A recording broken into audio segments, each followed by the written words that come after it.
इस सेशन को हम शुरू करते हैं। जैसे कि एक छोटा सा वीडियो मैंने भेजा था कि आज हम इस सेशन में किस इंग्रेडिएंट के ऊपर या फिर किस डिसीज के ऊपर बात करने वाले हैं।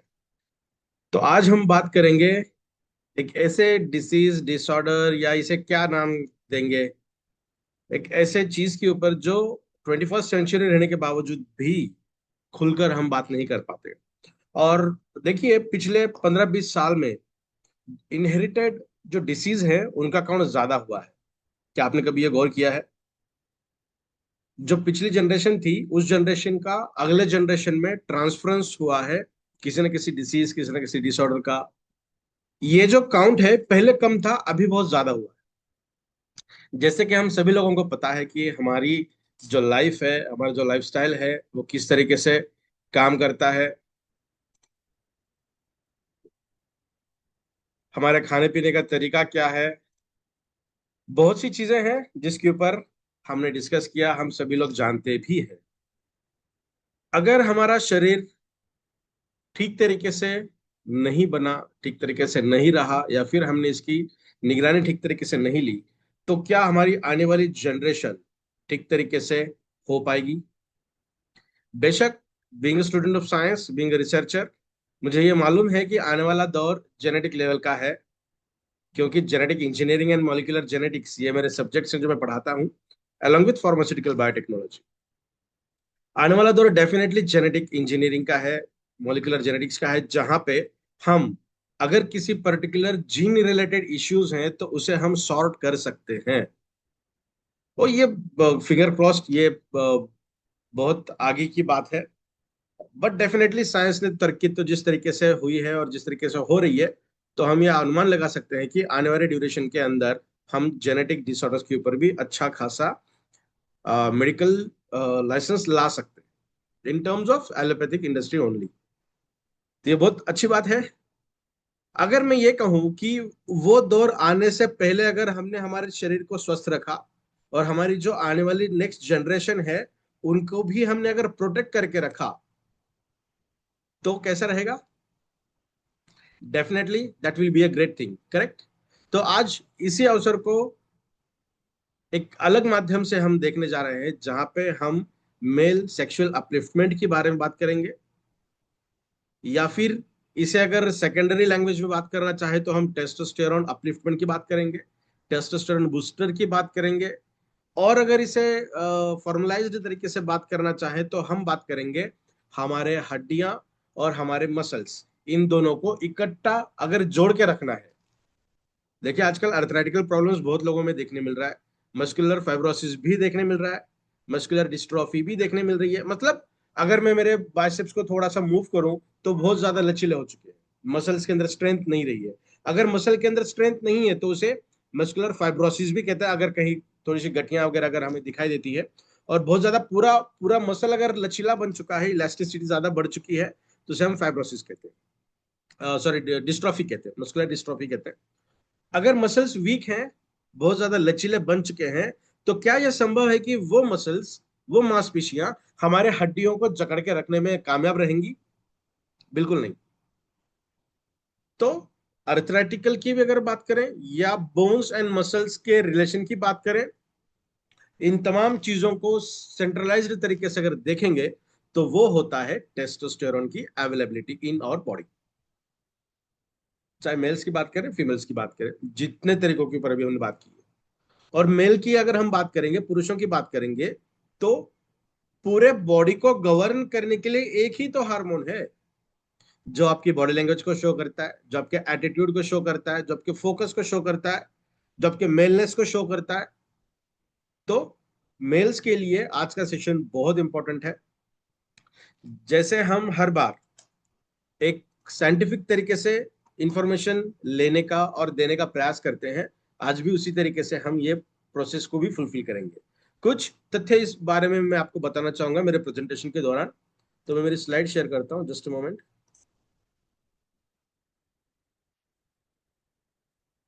आई होप मेरी स्लाइड शेयर हो चुकी है।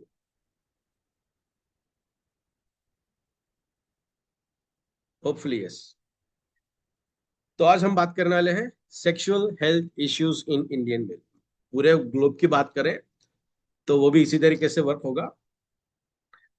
जब हम ये प्रोडक्ट की रिसर्च कर रहे थे तो सबसे पहला जो इशू हमें दिखाई दिया, महाराष्ट्र की बात करें, साउथ जोन की बात करें, नॉर्थ जोन की बात करें, तो मेल सेक्सुअल डिसेबिलिटीज, और उसके अंदर भी अगर हम देखेंगे तो इरेक्टाइल डिसफंक्शन, ये बहुत बड़ा सेगमेंट है। और जैसे जैसे प्रेजेंटेशन आगे जाएगा ना, वैसे वैसे आपको चीजें भी समझ में आएगी। तो 2023 के अंदर भी एक रिसर्च किया गया था, तो ये पाया गया कि ऑलमोस्ट एग्जैक्ट परसेंटेज नहीं है, बट 90% करेक्ट, ये आंकड़ा मैं आपको बताने जा रहा हूँ। 81% मेल्स, 81%, 81% पुरुषों के अंदर किसी ना किसी तरीके की सेक्सुअल डिसेबिलिटी होती है या फिर है। जो 2023 का रिसर्च किया गया था, सर्वे किया गया था पैन इंडिया। और मैं मेरी बात नहीं कर रहा हूँ, एनसीबीआई की बात कर रहा हूँ। जो बायोटेक्नोलॉजी इंस्टीट्यूशंस हैं, उनको गवर्न करने का काम करती है एनसीबीआई। आप भी सर्च कर सकते हैं एनसीबीआई पोर्टल या फिर पबमेड, जहां पे ये पूरा डेटा लॉकडाउन किया जाता है। तो 81% मेंस के अंदर, पुरुषों के अंदर किसी ना किसी तरीके की सेक्सुअल डिसेबल्ड कंडीशन पाई गई है। इसके यन नंबर ऑफ रीजंस है, यन नंबर ऑफ रीजंस है। बट अगर 81% की बात करें तो उसके अंदर 50% मेल्स जिनकी एज 40 से कम है, 40 से कम है, जिसे हम अडल्ट कहते हैं, 40 से कम है, उनके अंदर बहुत ज्यादा तौर पे दिखाई दे रही है। 45 के बाद, आज की अगर हम बात करें तो 40 प्लस अगर हम देखेंगे तो इरेक्टाइल डिस्फंक्शन हो सकता है या प्रीजैकुलेशन, ये वाली समस्या हो सकती है। बट 40 से पहले, जैसे हम युवा कहते हैं, उनके अंदर भी बहुत बड़ा मेजर इश्यू देखा जा रहा है। और एक चीज मैं बताना चाहता हूं कि जून मंथ जो होता है ना, जून, ये पूरे साल का मेंस मंथ के नाम से जाना जाता है। ये पूरा महीना पुरुषों के हेल्थ को डिनोट किया गया है, डिवोट भी किया गया है साइंस के द्वारा। पूरे पूरे ग्लोब की मैं बात कर रहा हूँ। तो इसीलिए इस महीने के सेंट्रलाइज्ड कंडीशन में हमने चुना कि आज हम पुरुषों के लिए, स्पेशली फॉर मेंस, आज हम कुछ बात करेंगे। अब तक जितने प्रेजेंटेशन हमने देखे हैं, हिबार इज मोर पावर के ही है। और आज जो प्रेजेंटेशन देखने जा रहे हैं वो भी हिबार इज मोर पावर का ही है। ऐसा ना समझे कि आज जो हम डिस्कस करने वाले ये प्रोडक्ट पर्टिकुलर काम कर रहा है। ये प्रोडक्ट अब तक जितने प्रेजेंटेशन हुए हैं यूट्यूब पे, जितने आपको वीडियोस दिखाई देते हैं, तमाम चीजों के अंदर यही प्रोडक्ट काम करता है। बट हम थोड़ा सा ज्यादा टेक्निकल और इन डेप्थ बात करने जाते हैं जब हम पर्टिकुलर एक डिसीज, डिसऑर्डर या इंग्रेडिएंट के बारे में जानकारी लेने का प्रयास करते हैं।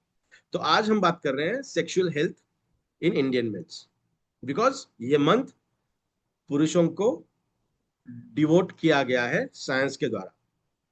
तो चलिए इस प्रेजेंटेशन को शुरू करते हैं हम। देखिए, हाँ, इसके बारे में बात कर रहा था कि ये जून मंथ मेल्स को डिनोट किया जाता है। Get health, get healthy, feel great. Definitely with the help of ई बायोटोरियम हिबारिस more power, you will get your health and you will definitely feel great. आप इतना अच्छा पहले कब महसूस करते थे शायद याद भी नहीं है, उतना अच्छा महसूस करने शुरू हो जाएगा जब आप इस प्रोडक्ट को रेगुलर बेसिस पे ले रहे हो। तो चलिए, जितने भी मेल्स आज इस प्रेजेंटेशन को सुन रहे हैं, आप सभी लोगों को जून मंथ की बहुत सारी और ढेर सारी शुभकामनाएं।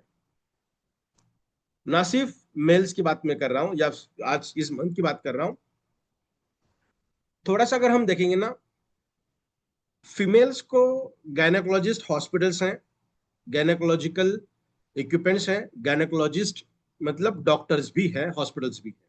But what about males? क्या अभी आपने सुना है? अभी ये 2-4 साल में हमें सुनाई दे रहा है, बट उसके पहले या फिर आज भी उतनी ज्यादा तादाद में हमें सुनाई नहीं देता कि कोई शेयर नहीं करता कि यार मुझे पर्टिकुलर सेक्सुअल डिसेबिलिटी है या स्पर्म काउंट की समस्या है। बहुत कपल आपने ऐसे देखे होंगे जिनके शादी को काफी अच्छा समय हुआ है बट प्रेगनेंसी डिटेक्ट नहीं हुई है। तो इसके अंदर 50-50 चांसेस हैं। 50% फीमेल्स भी रिस्पॉन्सिबल है, 50% मेल भी रिस्पॉन्सिबल है। बट आमतौर पे देखा क्या जाता है, फीमेल्स को गायनेकोलॉजिस्ट की तरफ दिखाया जाता है, चेकिंग की जाती है। बट जो 50% कॉन्ट्रीब्यूटिंग फैक्टर मेल्स हैं, उनका क्या? हम तो बात करने में भी शर्माते हैं। कितने भी नजदीक के अगर फ्रेंड्स हो, उनके अंदर भी हम शो करने में घबराते because of the male ego. But ये सिर्फ हमारी अकेले की रिस्पॉन्सिबिलिटी नहीं है। आपके द्वारा या फिर हमारे द्वारा जो नेक्स्ट जनरेशन आने वाली है, उस जनरेशन को भी अच्छी तरीके से बर्थ देना, यही हमारी रिस्पॉन्सिबिलिटी है। क्या हमें ये नहीं लगता? बिल्कुल इस बारे में हमें सोचना चाहिए कि जो नई जनरेशन हमारे वजह से आने वाली है, वो कितनी अच्छी होगी। ये कौन तय करेगा? ये हमारे बॉडी के अंदर, सेल के अंदर प्रेजेंट रहने वाला डीएनए। और हम क्या कहते हैं, आज जितने भी डिसीजेस एंड डिसऑर्डर्स हैं, वो हमारी गलत लाइफस्टाइल की वजह से हैं, करेक्ट? हमारे गलत खाने पीने की वजह से है, हमारे सोने का समय नहीं है, उठने का समय नहीं है, इसी वजह से है। ओवरऑल अगर हम देखेंगे तो हमारी लाइफस्टाइल अगर अच्छी बन जाए, तो डेफिनेटली हमारी जनरेशन जो आने वाली है वो अच्छी बनेगी। बट दुर्भाग्यवश हम हमारी लाइफस्टाइल को उतनी सटीक तरीके से कन्वर्ट नहीं कर पाएंगे, बिकॉज ऑफ पोल्यूशन ज्यादा है, आर्टिफिशियल इंटेलिजेंस ज्यादा है। मतलब रेज, जैसे वाईफाई है, मोबाइल इंटरनेट है, तो वो बहुत ज्यादा मात्रा में है, तो हम चाह कर भी उससे कन्वर्ट नहीं कर सकते। बट डेफिनेटली हम हमारी हेल्थ को अच्छा जरूर कर सकते हैं with the help of good, better and best nutraceutical. जो हमारे खाने से नहीं मिल रहा है, उसे ही हमें खाना है विद द हेल्प ऑफ ई बायोटोरियम हिबारेज मोर पावर। तो एक ऐसा प्रोडक्ट जो आपके शरीर को बहुत बेहतरीन तरीके के ऑलमोस्ट न्यूट्रिशन देने का प्रयास करता है। क्योंकि ये प्रोडक्ट नेचुरल इंग्रेडिएंट से बना हुआ है, तो आपके शरीर को जितनी जरूरत है उतना ही आपके शरीर को दिया जाएगा, रिमेनिंग बॉडी के बाहर निकाल दिया जाएगा। This is the beauty of herbal, Ayurvedic and natural ingredients, जिसपे किसी भी तरीके के कोई आर्टिफिशियल इंग्रेडिएंट्स को इस्तेमाल नहीं किया गया। तो पूरे समाज का उत्तरदायित्व हमारा ही है, बिकॉज समाज हमसे ही बढ़ता है, हमसे ही बनता है। हम सिर्फ सेक्सुअल अपलिफ्टमेंट की बात नहीं कर रहे हैं, हम ओवरऑल इन जनरल हेल्थ की बात कर रहे हैं। तो पूरे, और यहाँ पे ये पिक्चर दिखाने का प्रयास वही था, बूढ़ों से लेके घर के ग्रैंड पेरेंट्स से लेके चिल्ड्रंस तक सभी लोगों की हेल्थ उतनी ही इंपॉर्टेंट है। और हेल्थ को अगर मेंटेन करना है तो हमें न्यूट्रिशन के ऊपर ही निर्भर रहना पड़ेगा, बिकॉज हमारे खाने पीने में वो सारी चीजें हमें नहीं मिलती। अगर हम मान के चले 50% मिलती हैं, तो व्हाट अबाउट रिमेनिंग 50%? तो उसे ओवरकम करने के लिए हमें हिबारेज मोर पावर इस प्रोडक्ट को यूज करना पड़ेगा। और आशा करता हूं आप में से बहुत लोग उसे इस्तेमाल भी करते होंगे और कुछ रिजल्ट्स आप भी महसूस कर रहे होंगे। जहां हम बात करेंगे इंडिया की, जहां क्रिकेट एक धर्म है और बॉलीवुड की एक एक झलक हमें लगती है कि हमारा जीवन इस तरीके से होना चाहिए। देखिए, थोड़ा सा गौर करिए, जब हम किसी फंक्शन इवेंट की बात करते हैं, तो हम खुद को ग्रूम करने के लिए कितना समय देते हैं? क्या उससे आधा समय हम हमारे न्यूट्रिशन के ऊपर, हमारी हेल्थ के ऊपर देते हैं? बिल्कुल नहीं। बहुत कम ऐसे लोग होंगे जो रेगुलर बेसिस पे एक्सरसाइज करते हो, रेगुलर बेसिस पे वॉकिंग करते हैं, रेगुलर बेसिस पे मेडिटेशन करते हैं, रेगुलर बेसिस पे योगा करते हैं। बहुत कम है। तो हम ऐसे कंट्री से बिलोंग करते हैं जहां पे मटेरियलिस्टिक चीजों को हम बहुत ज्यादा इंपॉर्टेंस देते हैं, मटेरियलिस्टिक चीजों को। तो हिबारिस मोर पावर एक ऐसा प्रोडक्ट और ई बायोटेरियम एक ऐसा प्लेटफॉर्म है जहां पे हम इस पूरे व्यू को चेंज कर सकते हैं। तो ऐसे कंट्री की हम बात कर रहे हैं जहां पे ये सब चीजें हैं ही, बट उसी कंट्री में हम सेक्सुअल लाइफ के बारे में, सेक्सुअल हेल्थ के बारे में उतने असरदार तरीके से, उतना ओपन माइंडेडली बात नहीं करते।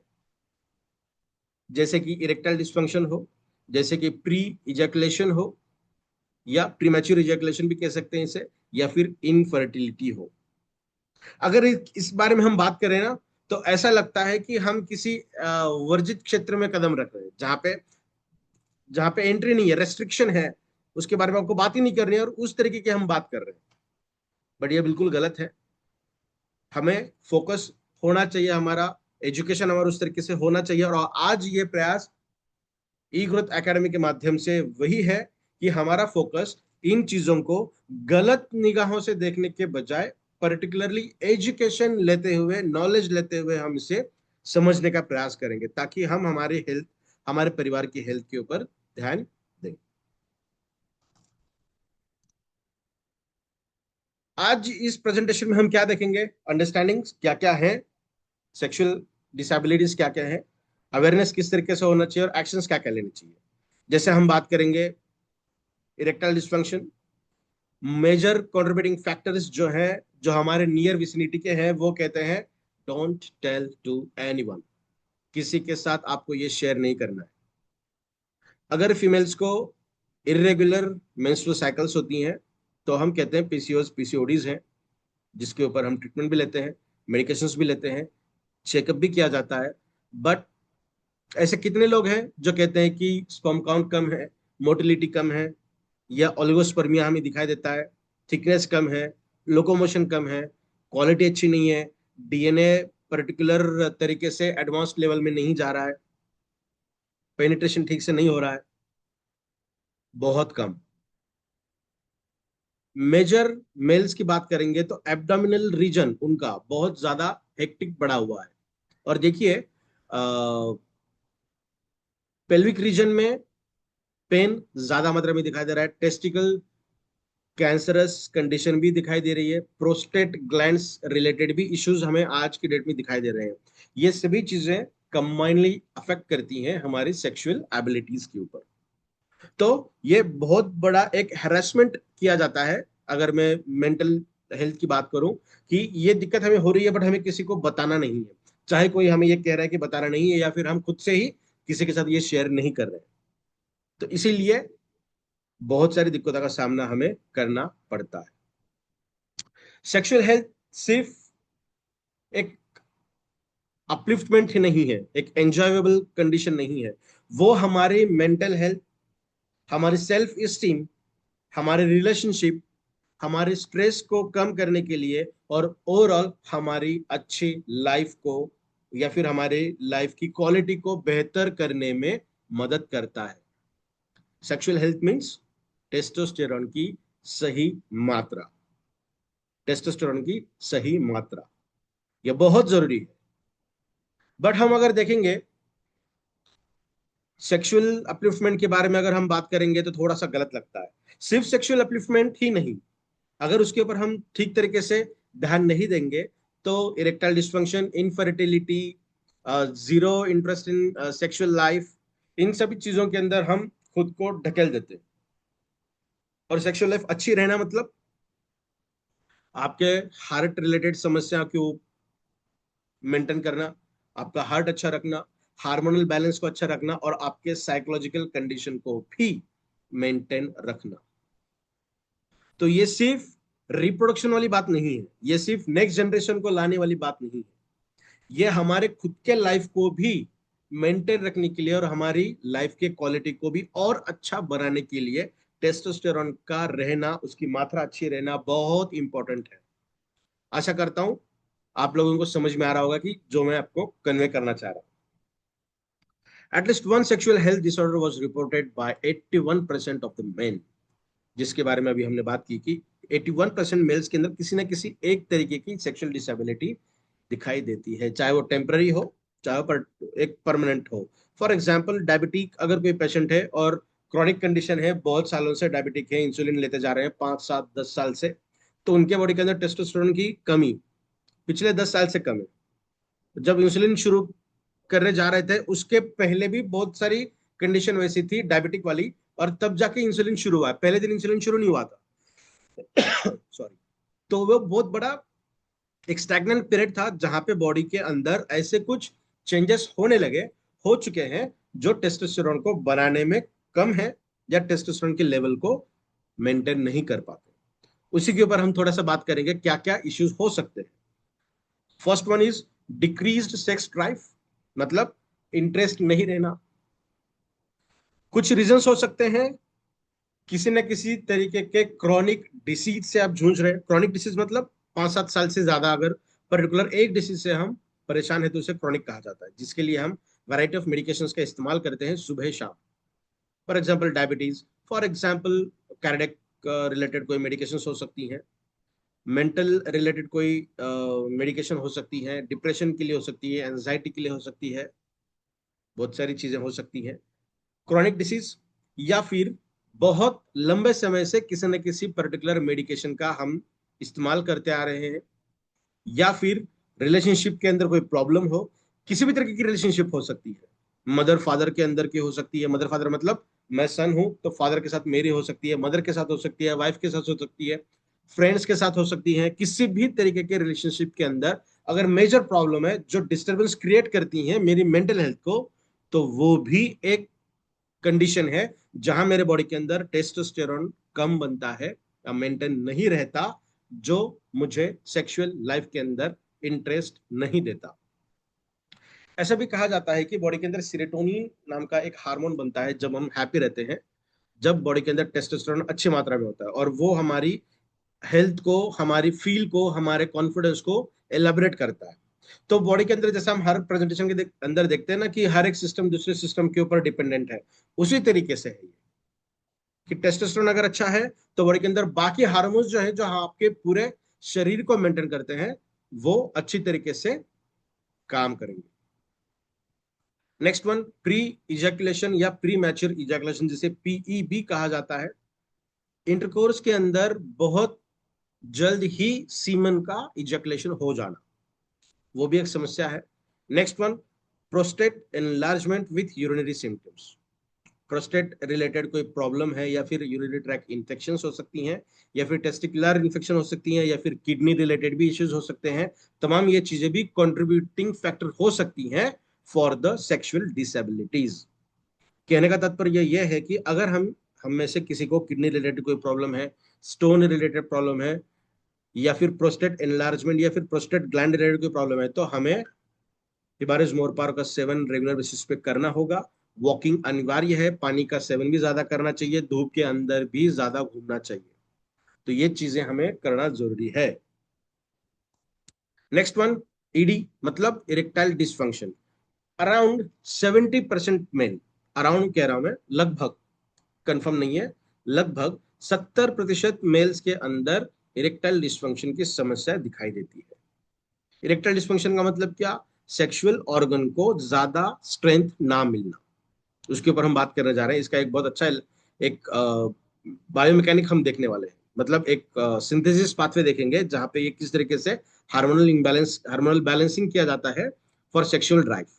ठीक है, तो यहाँ पे भी बहुत सारी दिक्कतें हो सकती है। Major contributing factor is diabetes and followed by cardiovascular diseases. मतलब सबसे पहले शुगर पेशेंट, डायबिटिक पेशेंट, और उनके बाद अगर कोई पेशेंट आते हैं तो वो है ब्लड प्रेशर वाले या फिर हार्ट रिलेटेड समस्या जिनको है, जो भी एक क्रॉनिक कंडीशन है, बहुत लंबे समय से अगर है, तो उनके अंदर ये दिक्कत दिखाई देती है।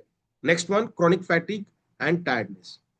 बहुत ज्यादा थका हुआ रहना और बहुत लंबे समय से रहना, पूरी नींद होने के बावजूद भी नींद आने लगना, छोटा मोटा काम करने के बाद बैठने की इच्छा होना, सोने की इच्छा होना, रेगुलर बेसिस पे कुछ ना कुछ खाने की इच्छा होना, तो ये फैटिक वाली कंडीशन होती है। तो ऐसे कंडीशन में 100% ऐसे लोगों को वर्कआउट, एक्सरसाइज, वॉकिंग, थोड़ी बहुत रनिंग 100% अनिवार्य है। 100% अनिवार्य है। मैं फिर से दोहरा रहा हूँ, जिन लोगों को टायर्डनेस ज्यादा आता है, बहुत ज्यादा थकान आती है, छोटा मोटा काम होने के बाद भी बहुत थकावट महसूस होती है, खाना खाने के बाद भी खाना खाने की इच्छा होती है, तो ऐसे कंडीशन में हमें एक्सरसाइज करना बहुत ज्यादा इंपॉर्टेंट है। देखिए हमने लिखा भी है नीचे, the modern day sedentary lifestyle, मतलब ये जो सेडेंटरी लाइफस्टाइल है, जो आज की हमारी लाइफस्टाइल है, उसी को सेडेंटरी लाइफस्टाइल कहा जाता है, जो कॉमन कॉज होती है हमारे बॉडी के अंदर सेक्सुअल डिजायर को कम करना। नेक्स्ट वन, मेल इनफर्टिलिटी, जिसके बारे में अभी हमने बात की। जितने भी इनफर्टिलिटी वाली केसेस दिखाई देती हैं, 50% contributing factor is female and remaining 50% contributing factor is male.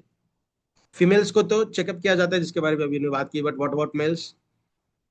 Check नहीं किया जा सकता, बात भी नहीं की जा सकती, मेल ईगो हर्ट हो जाता है, कोई कुछ कहेगा, ये दिक्कत हमें दिखाई देती है।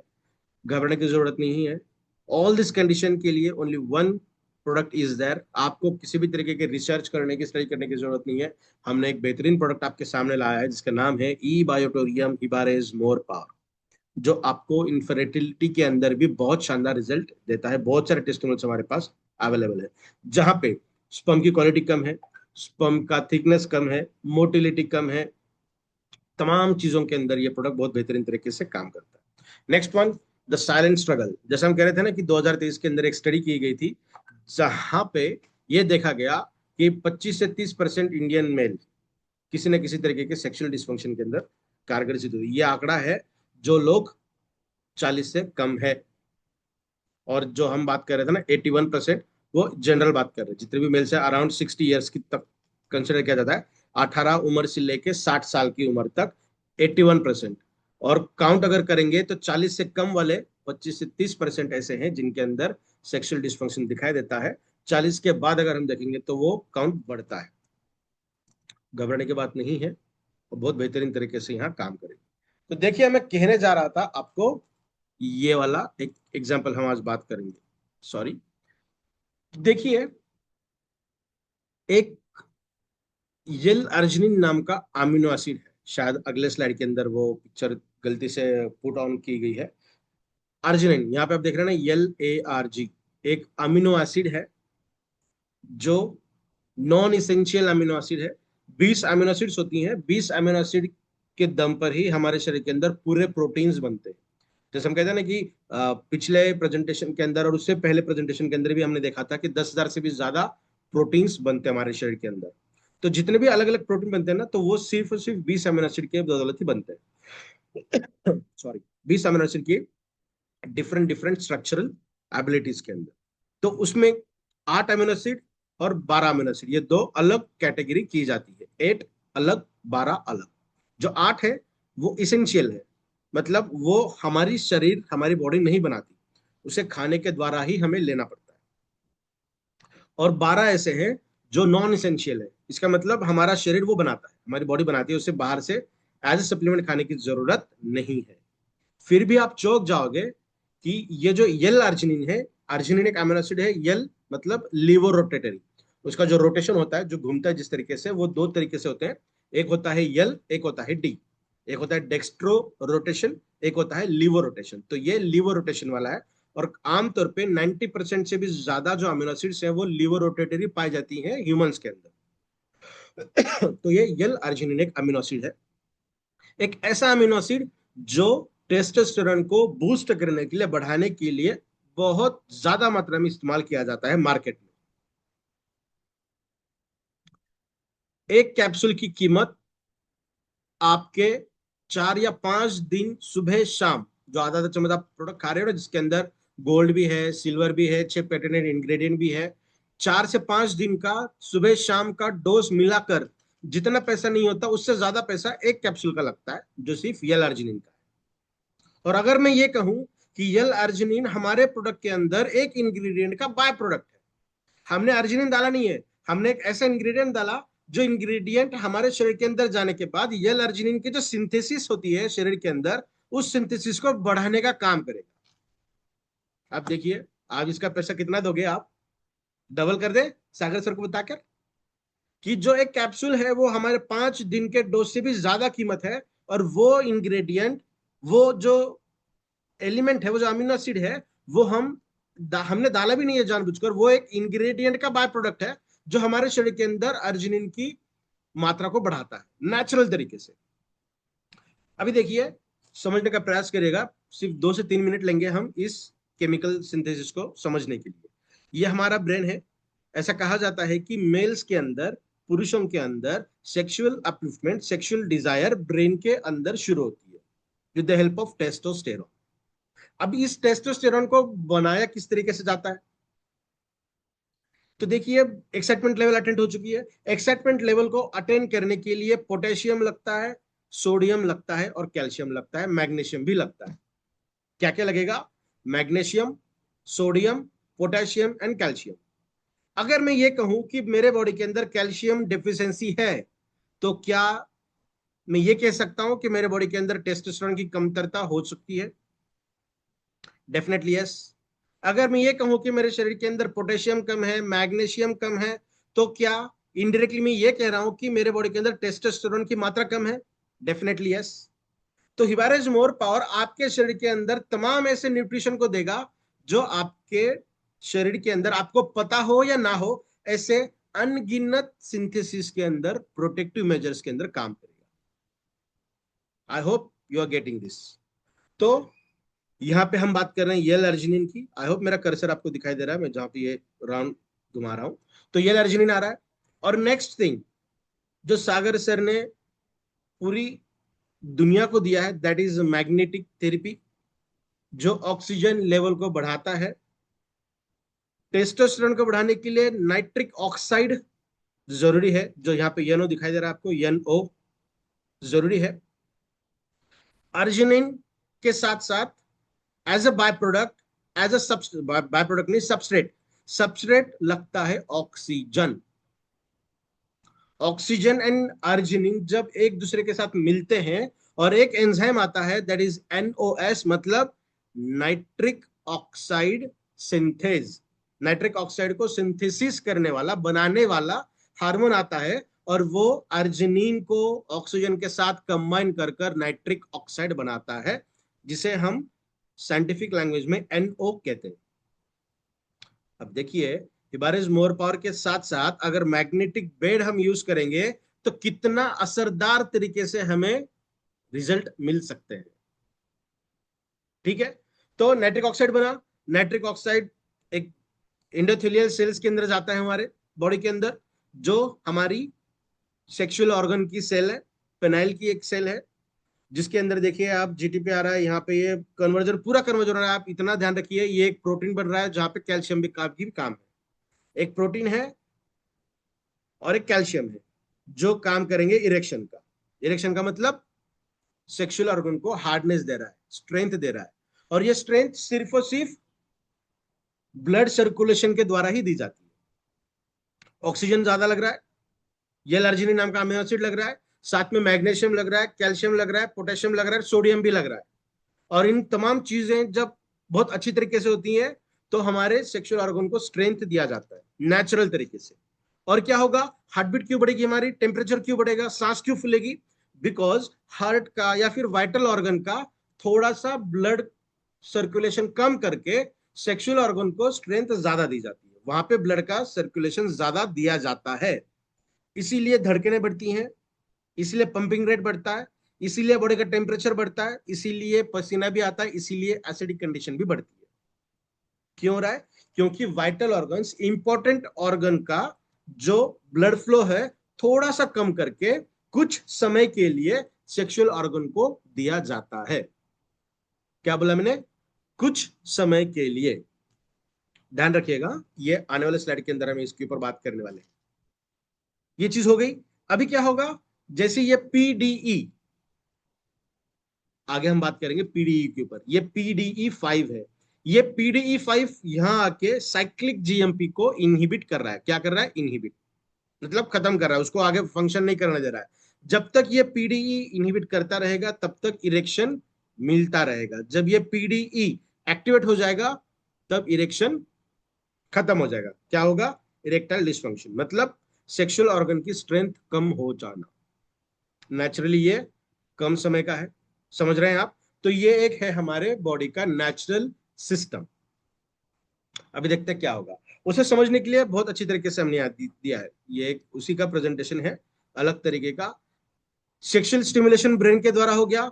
किस तरीके से? नाइट्रोजेनिक नर्व, एक नर्व है जो स्टिमुलेट करने का काम करेगी। क्या करेगी? नाइट्रिक ऑक्साइड, जिसके बारे में अभी हमने बात की थी, एंडोथेलियल सेल, जैसा हमने कहा था कि ये साइक्लिक जीएमपी को यहाँ पे बंद किया जा रहा है, पीडीई इनहिबिटर, पीडीई इनहिबिटर। और जब तक ये बंद रहेगा, तब तक इरेक्शन देखने मिलेगा। समझ रहे हैं आप? अभी देखिए, एलोपैथिक इंडस्ट्री के अंदर बहुत बेहतरीन तरीके का एक ड्रग आया, जो ऐसे पेशेंट्स के अंदर काम करता है जिनके बॉडी के अंदर जीरो टेस्टोस्टेरोन है, कम मात्रा में है। वो क्या है? उसका नाम है सिल्डेनाफिल सिट्रेट। थोड़ा सा मुझे इसे हाईलाइट करना था, दुर्भाग्यवश थोड़ा सा समय की कमतरता थी, इसलिए मैं इसे थोड़ा सा ग्रूमिंग नहीं कर पाया। बट मैं अच्छी तरीके से इसे समझाने का प्रयास करूंगा। तो ये सिल्डेनाफिल सिट्रेट, ये एक ड्रग है, एलोपैथिक इंडस्ट्री का बेहतरीन ड्रग जो एलन तावर के टाइम पे काम करता है। ये हमारे बॉडी के अंदर जैसे ही जाएगा, वो डायरेक्टली काम करेगा पीडीई एज इनहिबिटर। पीडी का मतलब क्या है? फॉस्फोडाइस्टरेज 5। तो ये पीडीई 5 को इनहिबिट करके रखेगा। इनहिबिट का मतलब क्या है? उसे बंद करके रखेगा, स्विच ऑफ करके रखेगा। जब तक स्विच ऑफ रहेगा तब तक क्या होगा? इरेक्शन रहेगा, सेक्सुअल ऑर्गन में स्ट्रेंथ रहेगी। सिल्डेनाफिल क्या करेगा? जैसे ही इसे हम कंज्यूम करते हैं 10 से 15 मिनट के बाद ये पीडीई को लंबे समय तक बंद करके रखेगा। कितने समय तक? लंबे समय तक। ये तो अच्छी बात है, सेक्सुअल अपलिफ्टमेंट तो बहुत अच्छी तरीके से हो गई। बट अभी हमने क्या देखा था पिछले स्लाइड में? जब भी सेक्सुअल ऑर्गन के अंदर स्ट्रेंथ बढ़ेगी, स्ट्रेंथ क्यों बढ़ेगी? क्योंकि वहां पर वाइटल ऑर्गन का ब्लड फ्लो कम करके इधर ट्रांसफर किया गया। और वो कितना था? नेचुरली कम समय था। बट सिल्डेनाफिल सिट्रेट हमारे बॉडी के अंदर टेस्टोस्टेरोन की लेवल को इतना बढ़ाएगा। क्यों बढ़ाएगा? क्योंकि टेस्टोस्टेरोन को कम करने के लिए ये पीडीई एक्टिवेट कंडीशन में होना चाहिए। अगर ये इनएक्टिव कंडीशन में रहा तो टेस्टोस्टेरोन की लेवल तो मेंटेन रही, ब्रेन को पता ही नहीं चल रहा है कि इसे कम करना है। ब्रेन कब कम करेगा? जब वो नर्व को पता चलेगा कि यार ये पीडीई एक्टिवेट कंडीशन में है, अभी से मुझे इसे बंद करना है। बट वो स्विच ऑफ कंडीशन में है, ऑन ही नहीं है, तो ब्रेन को क्या लगेगा? अभी और स्ट्रेंथ जरूरी है। तो जितना देर स्ट्रेंथ रहेगी उतना देर हार्ट को दिक्कत होगी, उतनी देर बीट ज्यादा बनेगी, उतनी देर ब्लड फ्लो वाइटल ऑर्गन का कम होगा। जितने भी इंपॉर्टेंट ऑर्गेनल्स हमारे शरीर के अंदर है, तो उसमें दिक्कत आने के चांसेस ज्यादा है। खास तौर पे ऐसे मरीज जो हाइपर डायबिटिक है या फिर जो डायबिटिक है और कार्डियोवास्कुलर डिसीज से परेशान है, मतलब हार्ट रिलेटेड समस्या से परेशान है, चाहे वो ब्लड प्रेशर हो सकता है या कोई और चीज हो सकती है। ऐसे कंडीशन में अगर सिल्डेनाफिल सिट्रेट ये ड्रग हमारे शरीर के अंदर अगर जाए, तो वो भी नॉर्मल इसी तरीके से काम करेगी, पीडीई को बंद करके रखेगी और स्ट्रेंथ ज्यादा देगी, जो हमारे हार्ट पंपिंग कैपेसिटी को भी क्रॉस डिस्टर्ब कर सकता है।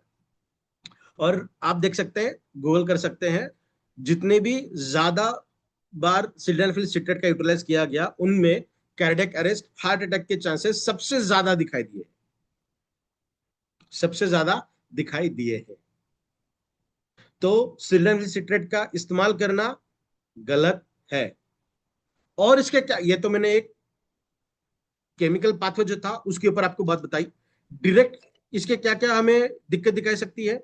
सबसे पहले हमें दिखाई देगा ब्लैडर पेन, मतलब जहां पे यूरिन का स्टोरेज किया जाता है वहां पे ज्यादा पेन दिखाई देगा हमें। Next one, acute kidney injury, kidney के अंदर ज्यादा दिक्कत देना, जहां पे यूरिन फिल्ट्रेशन होता है, फिल्ट्रेशन नहीं हो पा रहा है। फिल्ट्रेशन के दौरान वहां पे रीएब्जॉर्प्शन मैकेनिज्म भी होता है, जिसके ऊपर हमने एक बार बात की थी कि बॉडी के अंदर जो इंपॉर्टेंट मिनरल्स हैं, आयंस हैं, वो फिर से एक बार हमारी यूरिन से रीएब्जॉर्ब किया जाता है फिल्ट्रेशन के बाद, और रीएब्जॉर्ब करके बॉडी को फिर से दिया जाता है। ये नेचुरल प्रोसेस है, बिकॉज लॉ ऑफ कंजर्वेशन, ये कुदरत का नियम है। तो हमारे शरीर के अंदर भी वो नियम काम करता है। लॉ ऑफ कंजर्वेशन मतलब कम खर्चे में ज्यादा काम किया जाना। अगर एक चीज बॉडी के अंदर मैं ले रहा हूं और बाहर फेंक रहा हूं, फिर से उसकी जरूरत अगर पड़ती है तो फिर से खाना पड़ेगा। तो बॉडी क्या करेगी? जिसकी जरूरत है वो अगर मुझे फिर से रीअब्जॉर्ब करने का मौका मिले तो रीअब्जॉर्ब कर लेगी, ताकि और बनाने की जरूरत ना पड़े और लेने की जरूरत ना पड़े। That is a law of conservation. तो वो भी दिक्कत हमें दिखाई देती है by the utilisation of sildenafil citrate. Next one, cardiac related problems, heart related समस्या बहुत तेजी से बढ़ सकती है। हेवी ब्लड फ्लो, और जैसा हमने कहा कि वाइटल ऑर्गन्स जो इंपॉर्टेंट महत्वपूर्ण अंग है, ऑर्गेनल्स है, उनको निग्लेक्ट किया जाता है हमारी ब्रेन के द्वारा, बिकॉज पूरा फोकस हमारी एक ही कंडीशन के ऊपर है, due to higher amount of testosterone. ठीक है, एलिवेटेड ब्लड प्रेशर जिसके ऊपर अभी हमने बात की। ठीक है, टेस्टोस्टेरोन सिर्फ पर्टिकुलर सेक्सुअल अपलिफ्टमेंट के लिए नहीं है। टेस्टोस्टेरोन अगर आप स्पोर्ट्समैन हैं, अगर आप वर्कआउट करते हैं, अगर आप एक्सरसाइज करते हैं, अगर आप रनिंग करते हैं, अगर आप वॉकिंग करते हैं, अगर आप हेवी फिजिकल वर्क करते हैं, तमाम चीजों के अंदर टेस्टोस्टेरोन की जरूरत हमें लगती है। रिसेंट अगर काउंट देखेंगे तो कैंसरस कंडीशन जितनी अग्रेसर है ना, कैंसर वाली कंडीशन जितनी अग्रेसर है इंडिया में, लगभग उतनी ही कंडीशन मेल्स सेक्सुअल डिसेबिलिटी की है इंडिया के अंदर। गूगल कर सकते हैं आप। जितनी कंसर्न कंडीशन कैंसर की है उतनी ही concern condition male sexual disabilities की है। आप समझने का प्रयास करिए ये कितना बड़ा आंकड़ा है।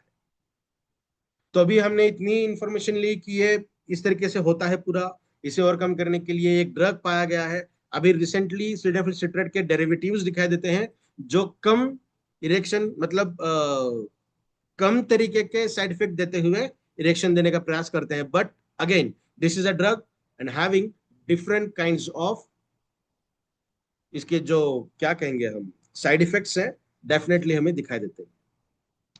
तो अभी क्या करना चाहिए?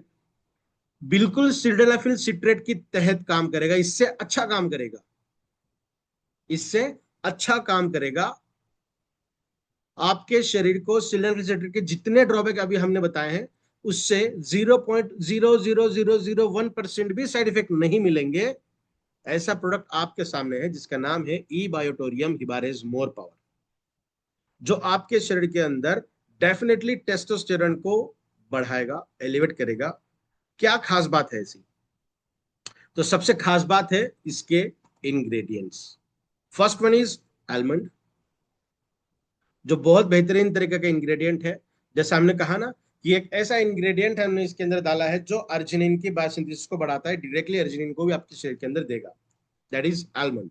जो मैग्नीशियम को देगा, जिंक को आपके शरीर के अंदर देगा, कैल्शियम भी आपके बॉडी को देगा, साथ ही साथ अर्जिनिन को, जो अमीनो एसिड है, नॉन इसेंशियल रहने के बावजूद भी उसके बायोसिंथेसिस को बढ़ाएगा और डायरेक्टली अर्जिनिन सप्लाई भी करेगा आलमंड। साथ ही साथ नेक्स्ट वन इज सफेद मूसली, ब्लैक मूसली। ये भी बहुत बेहतरीन तरीके से हमारे शरीर के अंदर टेस्टोस्टेरोन को बढ़ाने का काम करते हैं।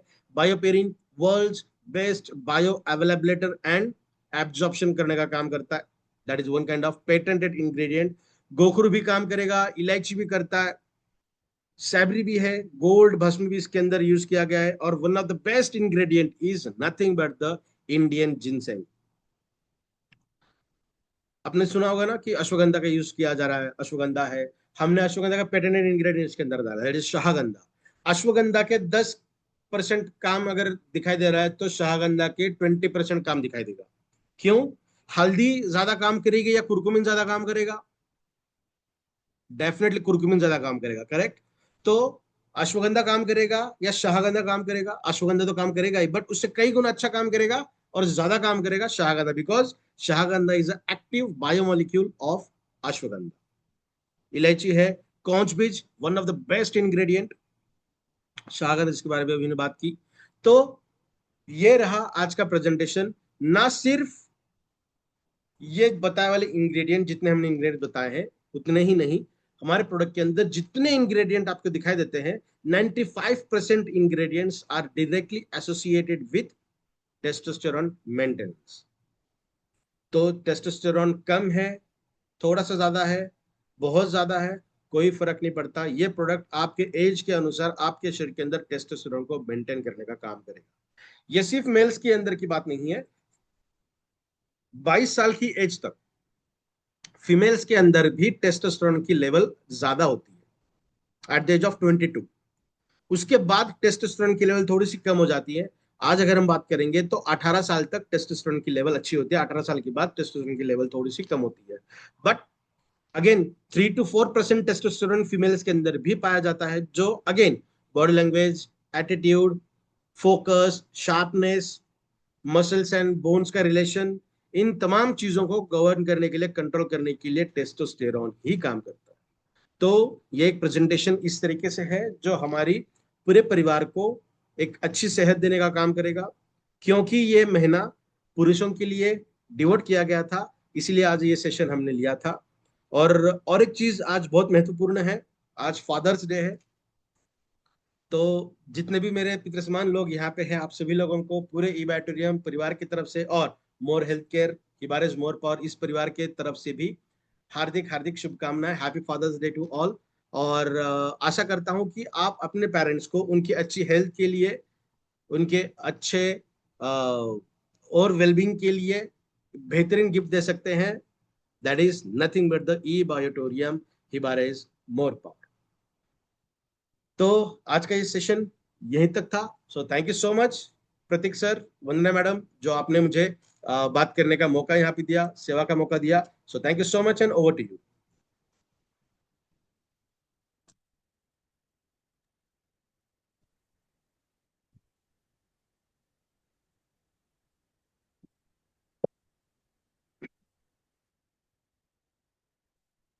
Thank you so much Vinay हिबारे सर जी।